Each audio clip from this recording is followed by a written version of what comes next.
Dear students, आज हम बात करेंगे डायनामिक मेमोरी एलोकेशन की।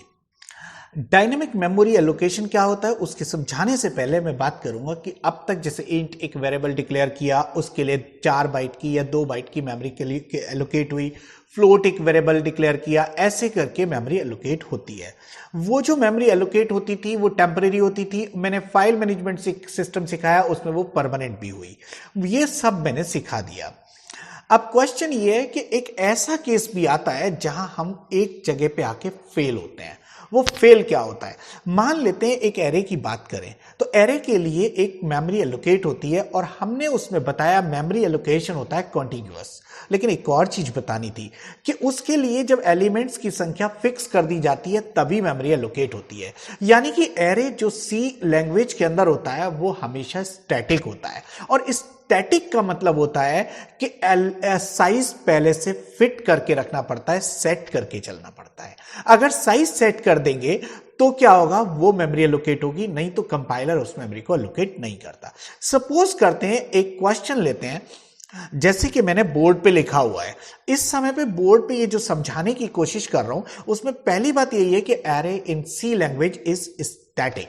और वही बात मैंने अभी आपको बताई। स्टैटिक होने में मैं एक कंसीडर करता हूं, जो मैं कह रहा था ना, अभी क्वेश्चन लेके चलते। क्वेश्चन क्या है? एक कंसीडर करते हैं एक ऐसी प्रॉब्लम को जिसमें हमने एक एरे ऑफ 10 एलिमेंट्स क्रिएट किया। सपोज करो कि इस समय पे जो 10 का एरे क्रिएट किया, 10 से उसकी लेंथ को चेंज करने की रिक्वायरमेंट बनती है। रिक्वायरमेंट कैसे केस में बनती है? सपोज करो 10 एलिमेंट्स हैं का एरे एलोकेट कर दिया, मेमोरी 10 के लिए हो गई और हमने 5 एलिमेंट्स स्टोर किए। 5 की जो मेमोरी है वो वेस्टेज चली जाती है, यानी कि मेमोरी इतनी सस्ती नहीं होती कि हम उसे वेस्ट में डाल दें। दूसरी बात, ये तो पहली प्रॉब्लम हुई। अनदर प्रॉब्लम इज अगेन कि ये हो सकता है कि हमने 10 एलिमेंट्स की मेमोरी एलोकेट की और 10 एलोकेट करने के बाद में 10 एलिमेंट्स स्टोर भी करने के बाद में फिर हम 3 एलिमेंट और ले बैठे तो हमें ना वो क्या होगा? वो ओवरफ्लो हो जाएगा और वो स्टोर नहीं हो पाएंगे। ऐसे केसेस में दोनों ही केस ऐसे हैं जिनमें हमें ये प्रॉब्लम आएगी, मेमोरी या तो अंडरफ्लो होगी या ओवरफ्लो होगी। अब क्वेश्चन आता है कि इस प्रॉब्लम का सॉल्यूशन कैसे हो। तो उसके लिए मैं अगर कहूं कि इसका सॉल्यूशन बनाया जाए, कैसे बने, तो आप खुद अगर सोचें तो एक बात यह हो सकती है कि मैं यूजर से मांगूं कि how many elements you want to store, और उससे कह दूं, उसने कहा 10 एलिमेंट्स या 13 एलिमेंट या 5 एलिमेंट्स, तो उसके हिसाब से मेमोरी एलोकेट हो। बस इसी काम को, मेमोरी को रन टाइम पे एलोकेट करने को ही हम क्या कहते हैं? Dynamic memory allocation. अब ये डायनामिक मेमोरी एलोकेशन का हालांकि सी कोई बहुत अच्छा हमें कॉन्सेप्ट नहीं देती, लेकिन उन्होंने भी पहले सोचा था, जो डेवलपर्स ऑफ सी थे, कि ऐसी प्रॉब्लम आएगी। तो उन्होंने क्या करा? उन्होंने एक डायनामिक मेमोरी एलोकेशन के लिए 4 फंक्शन दिए। वो चारों फंक्शन आपके बोर्ड पे दिख रहे हैं इस समय पे, मेलॉक, केलॉक, रीअलॉक और फ्री। ये 4 फंक्शन है जो चारों के चारों function stdlib.h standard library .h header file के अंदर डिफाइंड है। अब हम क्या करेंगे? इनको, इस फाइल को इंक्लूड करके इन फंक्शंस को यूज करेंगे। तो पहला फंक्शन जो मेलॉक है, आज की वीडियो में मैं मेलॉक पे बात करूंगा। कुछ प्रोग्राम्स में मैं उसके एक्सपेरिमेंट्स करके दिखाता हूं। तो उससे पहले मैं अभी मेलॉक के सिंटैक्स की बात करूंगा। तो देखो, अब आपके बोर्ड पे जो आ रहा है इस समय पे, वो सिंटैक्स है मेलॉक का। तो मेलॉक फंक्शन करता क्या है, पहले बात करते हैं। तो मेलॉक एक ऐसा फंक्शन है जिसमें ये दे दिया जाए कि हाउ मच बाइट्स, यानी कि कितना मेमोरी लोकेट आपको करना है। At the time of execution this function will allocate the memory for your variable, यानी कि वेरिएबल जो यहां होगा वो एक पॉइंटर होना पड़ेगा। कारण क्या है? पॉइंटर ही होगा जो उस एलोकेटेड स्पेस का एड्रेस कंटेन करेगा। मेरी बात आपको समझ में आ रही होगी। तो ठीक है, मेलॉक जब बात करते हैं तो मेलॉक करता है सिंगल एक ब्लॉक, जिस ब्लॉक के अंदर बाइट कितनी भी हो सकती है। आप 10 बाइट का करो, 100 बाइट का करो, 1000 बाइट का करो, लेकिन वो जो ब्लॉक बनेगा वो सिंगल ब्लॉक बनेगा। उस ब्लॉक में हम किस तरह से एलिमेंट्स स्टोर करते हैं वो मैं अभी सिखाऊंगा। उससे पहले बात करते हैं मेलॉक का सिंटैक्स। देखो, यहां लिखा है सिंटैक्स में मैंने पॉइंटर, यहां लिखा है पॉइंटर, और पॉइंटर इक्वल टू लिखा है कास्ट टाइप। कास्ट टाइप मतलब टाइप कास्टिंग करेंगे, क्यों करेंगे अभी समझाता हूं। उसके बाद लिखा है मेलॉक, और मेलॉक के ब्रैकेट में क्योंकि आर्ग्यूमेंट्स में जो चाहिए वो साइज इन बाइट्स होगा, कितनी बाइट्स की साइज एलोकेट करना होगा। अब बात आई कास्ट टाइप की, तो देखो malloc will create the memory for every element, it might be for integer, float, character और एरे और स्ट्रक्चर, यानी कि कलेक्शन के लिए भी क्रिएट करेगा। तो देखो मेलॉक जो रिटर्न करता है वो एक पॉइंटर टू वॉइड रिटर्न करता है। पॉइंटर टू वॉइड का मतलब किसी भी तरह का, जिस तरह की मेमोरी एलोकेट करोगे उस तरह का उसमें कंटेंट, लेकिन जिस समय पे आप उसके अंदर वैल्यू स्टोर करेंगे तो आपको आइडेंटिफाई कराना पड़ेगा अपने कंपाइलर को कि उस समय पे वो किस टाइप का एड्रेस आया है। तो इस समय पे जैसे पॉइंटर मान लो पॉइंटर टू इंटीजर है, तो हमें यहां पे कास्ट टाइप में इंट स्टार लिखना पड़ेगा, कारण क्योंकि इंट स्टार लिखने का मतलब पॉइंटर टू इंटीजर बन गया वो। तो इस तरह से मेलॉक जो मेमोरी लोकेट करेगा, जितनी साइज इन बाइट्स रखा है उतनी क्रिएट करने के बाद जो उसका स्टार्टिंग एड्रेस होगा वो पॉइंटर टू इंटीजर है तो इंटीजर टाइप के पॉइंटर में जाना चाहिए, फ्लोट पॉइंटर है तो फ्लोट में जाना है। इसलिए यहां कास्ट टाइप में हम लिख देते हैं उस टाइप का पॉइंटर, यानी कि टाइप कास्टिंग कर देते हैं। ठीक है, अब देखो इसका एक एग्जांपल दिखा है सिंटैक्स के नीचे, वो क्या लिखा है। एक इंटीजर टाइप का पॉइंटर रहेगा और इंट स्टार लिखने का मतलब इसका टाइप कास्टिंग हो गया, जो एड्रेस पॉइंटर टू वॉइड आएगा that will be converted into the int pointer, यानी कि पॉइंटर टू इंट में कन्वर्ट हो जाएगा। और मेलॉक जो लिखा है it will create the space of size of int, size of int लिखा है तो क्या करेगा 4 बाइट्स अगर इंटीजर लेता है तो 4 बाइट की स्पेस क्रिएट करे। अगर मैं यहां एक काम और करूं कि यहां साइज की जगह n इंटू साइज लिख दूं, n इंटू साइज लिख दूं, तो देखो क्या होगा, n into size of int, int का साइज 4 बाइट, n मान लो 5, तो 5 4 जा 20 बाइट्स का एक ब्लॉक क्रिएट करेगा। हालांकि मैं उसे एरे की तरह भी यूज कर सकूंगा, आपको अभी समझाता हूं। ठीक है, वो प्रोग्राम में आएगा और समझ में आ जाएगा। ठीक है, ये सिंटैक्स और एग्जांपल जब समझ में आ गया, अब आते हैं हम अपने प्रोग्राम पे। ठीक है, देखो प्रोग्राम आपके सामने है और इस प्रोग्राम में मैंने ये दिखाया है कि एरे, मैंने ये प्रोग्राम अभी मेलॉक कैलॉक कुछ भी यूज नहीं किया है, सिर्फ और सिर्फ बात करिए कि हमने जब एरे बनाया था तो कैसे किया था। तो देखो इसमें आपने रखा था 5 का एलिमेंट का एरे, एक एरे के लिए मेमोरी एलोकेट की और 5 बार एलिमेंट को इनपुट कराया और 5 बार आउटपुट कराया, यानी कि खूब अच्छे से आपको आता है। एक बार एग्जीक्यूट कर देता हूं,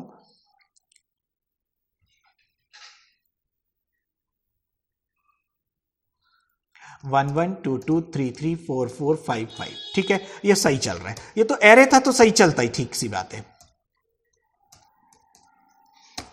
मैंने stdlib लगा दिया है, आगे के सब प्रोग्राम्स में अपने आप ही ये काम करने लगेगा।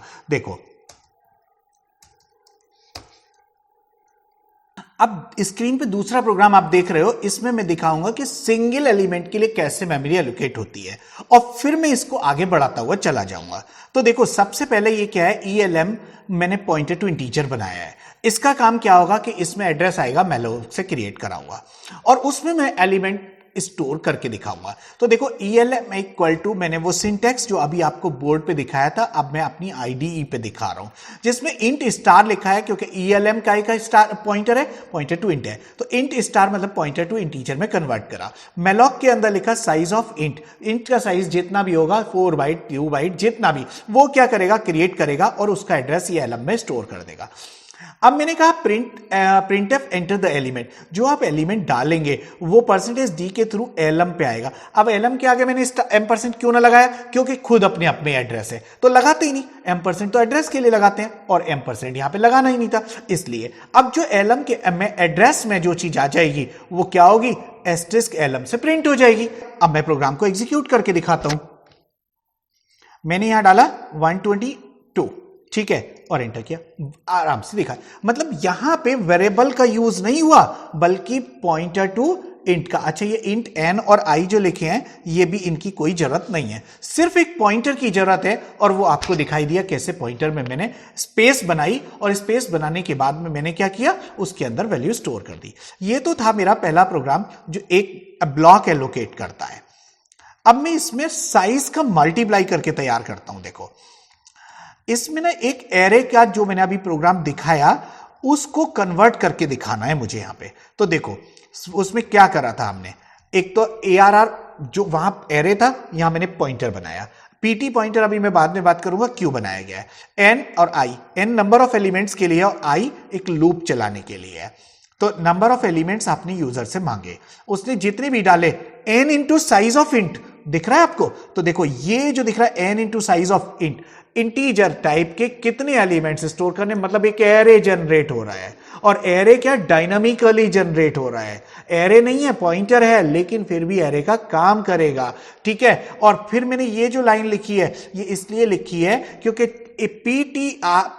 ARR जो है मैं उसको इंक्रीमेंट करते करते मैं क्या करूंगा, पहले एलिमेंट, दूसरे एलिमेंट, तीसरे, मान लो सपोज उसने 10 एलिमेंट डाले, 1 2 3 4 अप टू 10 पहुंच गया, तो पॉइंटर की वैल्यू यानी कि एरे की जो वैल्यू होगी वो लास्ट होगी कि नहीं होगी, और उससे आगे मैं प्रिंट कैसे कर सकता हूं, तो उससे आगे गार्बेज आने लगेगा। अब मैं क्या करता हूं, यहां पे मैंने PT में स्टोर किया क्योंकि रीसेट करूंगा मैं ARR को। तो देखो PT इसलिए लिया था मैंने यहां दूसरा पॉइंटर। तो देखो अब यहां पे क्या करते हैं, PT इक्वल टू ARR, यानी कि अगर मैलॉक ने 65,524 बाइट नंबर एलोकेट किया तो वो नंबर PT को भी मिल गया, यानी कि स्टार्टिंग बाइट नंबर।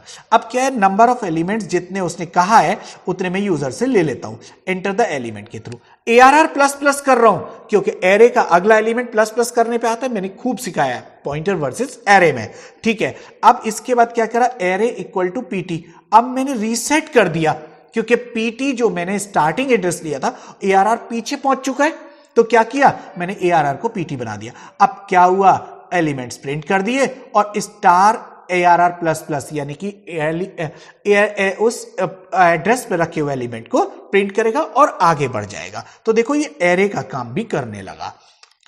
11 एलिमेंट्स ले ली, कोई बात नहीं, 1 2 3 4 5 6 7 8 9 और 10 और 12, ऐसे मैंने 11 एलिमेंट्स ले लिए, इसने 11 प्रिंट कर दी, तो एक डायनामिक एरे बन गया। अभी 10 एलिमेंट्स की फिक्सिंग नहीं रही, 5 4 जितने एलिमेंट आप चाहें दोबारा चला लो। मैंने कहा इसमें सिर्फ 3 एलिमेंट चाहिए, तो 11 22 33, ये 3 पे खत्म हो गया। तो ये एक डायनामिक मेमोरी, मतलब at the time of execution अब जो मेमोरी एलोकेट होती है उसके लिए डायनामिक मेमोरी एलोकेशन होता है। अब हम करेंगे एक प्रोग्राम और दिखाता हूं, बहुत अच्छा प्रोग्राम है। मैंने एक बार आपको बीच में जब पॉइंटर टू स्ट्रक्चर पढ़ाया था, यानी कि पॉइंटर टू ऑब्जेक्ट पढ़ाया था, उसमें एक बढ़िया यूज इसका हो सकता है। अच्छा, मैंने ये वाला प्रोग्राम आपको क्यों दिखाना चाहा, वो इसलिए क्योंकि अभी जो एग्जाम्पल दिया उसमें भी पॉइंटर टू इंट की बात करी, और जो ये प्रोग्राम बनाया उसमें भी पॉइंटर टू इंट की बात करी। तो आप ये सोचोगे कि किसी और के लिए नहीं होता क्या, नहीं, ऑब्जेक्ट के लिए भी होता है। तो देखो यहां पे मैंने पॉइंटर टू ऑब्जेक्ट जो बनाया था, स्ट्रक्चर ऑब्जेक्ट, वो एक स्टार पॉइंटर वहां पे सिखाया था, और साथ साथ एक एड्रेस के साथ साथ मैंने एक कॉमा लगा के वो भी लिखा था, क्या कहते हैं, एक ऑब्जेक्ट का नेम, ऐसे एक्स या एस ऐसे करके। लेकिन ये लिखने से क्या था, इसमें मैं एलिमेंट स्टोर करा रहा था ऑब्जेक्ट में, और पॉइंटर में क्या कर रहा था, पॉइंटर के थ्रू शो कर रहा था। अब मैं कहता हूं इसको फुल डायनामिक प्रोग्राम बनाना चाहता हूं, तो फुल डायनामिक करने के लिए मैं पॉइंटर के थ्रू ही यूजर से लूंगा। देखो यहां पे क्या, PTR arrow RN, PTR N, PTR arrow M, PTR N arrow M, यानी कि पॉइंटर के थ्रू करना शुरू कर दिया। अब एरो काय के लिए करते हैं, मैंने उसमें वीडियो में दिखा रखा है आपको, मतलब पॉइंटर टू स्ट्रक्चर जब होगा तो एरो ऑपरेटर यूज होगा। अब बात करते हैं कि प्रिंट भी इसी से, तो वहां इनपुट तो करा था ऑब्जेक्ट से, प्रिंट किया था पॉइंटर से। अब यहां टोटल काम पॉइंटर से करना है, तो पॉइंटर को एक स्पेस भी तो एलोकेशन होनी चाहिए जिसमें एलिमेंट स्टोर करे जाएं। तो उसके लिए हम क्या करते हैं, मैलॉक यूज करता हूं, और यहां पे क्या किया, साइज ऑफ लिखा STD। अब ये STD कहां से आ गया, यहां पे STD कहां से आ गया, STD है, टाइप डेफ कर दिया मैंने स्टार्ट स्टूडेंट को, यानी कि स्टार्ट स्टूडेंट का जो STD बना दिया टाइप डेफ करके, वो STD लिखा है। अब ये पॉइंटर टू स्ट्रक्चर हो गया, पॉइंटर टू स्ट्रक्चर PTR भी है और पॉइंटर टू स्ट्रक्चर ये भी है जो मैलॉक रिटर्न करेगा। तो ऑब्वियसली अब ये काम अच्छे से करेगा। देखो आउटपुट देखो 1 2 3, ये आउटपुट एकदम सही आ रहा है। अगर मैं यहां पे ये मेमोरी एलोकेट ना करूं मैलॉक से, तो क्या ये प्रोग्राम ठीक चलेगा, बिल्कुल ना चलेगा, क्योंकि पॉइंटर ही तो बना है, पॉइंटर को स्पेस कहां मिली है, मतलब एक इन वैल्यूज को जहां स्टोर करनी है वो जगह कहां बनी है, पॉइंटर तो एक अभी गार्बेज रखे हुए हैं, मतलब इसके अंदर कुछ नहीं है। फेल हो गया, प्रोग्राम फेल हो गया, इसका मतलब मेमोरी एलोकेट आपको करनी पड़ती है। ये वाला प्रोग्राम मैंने स्ट्रक्चर के साथ सिर्फ इसीलिए नहीं पढ़ाया था क्योंकि पॉइंटर के लिए मेमोरी एलोकेट कैसे करते हैं वो मैंने सिखाना था। आज मैंने ये कंप्लीट कर दिया। अब मैं एक काम करता हूं, मैंने मैलॉक के कई सारे प्रोग्राम आपको दिखाए और बहुत अच्छे से आपको समझ में भी आए। अब बात करते एक छोटा सा असाइनमेंट मैं सोच रहा हूं कि आपको दे ही दूं। तो असाइनमेंट में मैंने लिखा है, जो स्क्रीन पे आपको हाईलाइट हो रहा है इस समय पे, उसमें यह लिखा है कि wrap to store the multiple objects of the structure using the malloc function।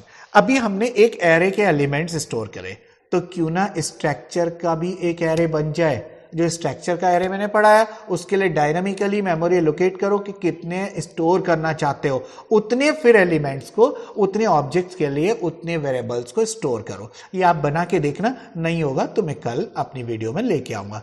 कल क्या, मैं कुछ और तरह से लेके आऊंगा इसको। पहले आप सोचे कैसे बनाएंगे, फिर मैं बताता हूं। ठीक है, आज की वीडियो में इतना ही था। Wish you all the best.